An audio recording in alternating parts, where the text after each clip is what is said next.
കഞ്ചാവടിച്ച് കുണ്ടിയും കാണിച്ച് വെളിവില്ലാതെ കറങ്ങിത്തിരിഞ്ഞ് നടക്കുന്ന കുറേ കഞ്ചാവ് മൈരന്മാർക്ക് കുംഭമേള നടത്താൻ വേണ്ടിയിട്ട് 1050 കോടി രൂപയാണ് കേന്ദ്ര ഗവൺമെൻറ് അനുവദിച്ചിരിക്കുന്നത്. എൻ്റെ ഉമ്മാക്കും എൻ്റെ കുഞ്ഞമ്മാക്കും എൻ്റെ ബാപ്പാക്കും എൻ്റെ വല്യമ്മാക്കും ഒക്കെ അടിയിലൊന്നുകൂടാതെ വെള്ളത്തുണിയും പൊതിച്ചിട്ട് കല്ലെറിയാൻ പോകേണ്ടി സബ്സിഡി തരില്ലേ സർക്കാർ? ഇല്ലേ? അതിന് ഇവിടുന്ന് ആരും ഒന്നും പറഞ്ഞിട്ടില്ലല്ലോ. ഇവിടുത്തെ ഏതെങ്കിലും ഹിന്ദു മതക്കാർ, ഹിന്ദു വിശ്വാസികൾ നിങ്ങൾക്കെതിരെ പറഞ്ഞിട്ടുണ്ടോ? ഈ ഒന്നുകൂടാതെ തുണിയും ചുറ്റി ഈ പറയുന്ന കല്ലെറിയാൻ പോണേന് സബ്സിഡി കൊടുക്കേണ്ടെന്ന് ഏതെങ്കിലും ഹിന്ദുക്കൾ പറഞ്ഞിട്ടുണ്ടോ? നീ ഏതടാ മലവാണമേ നീ? ഏത് ഓന്തിനുണ്ടായതായി അറിയാട്ട് ചോദിക്കുകയാണ്. ഏത് ഓന്തിനുണ്ടായതായി നായെ?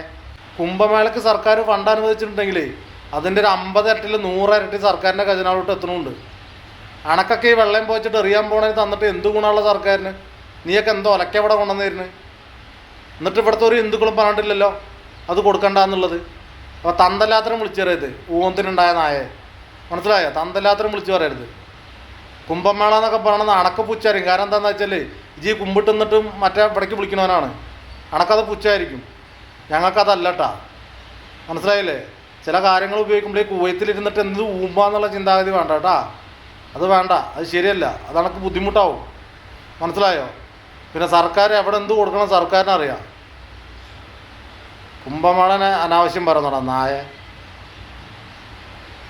ഓന്തിനുണ്ടായ മുഖം കാട്ടി വന്നിരിക്കുക പലയാടിമാർ.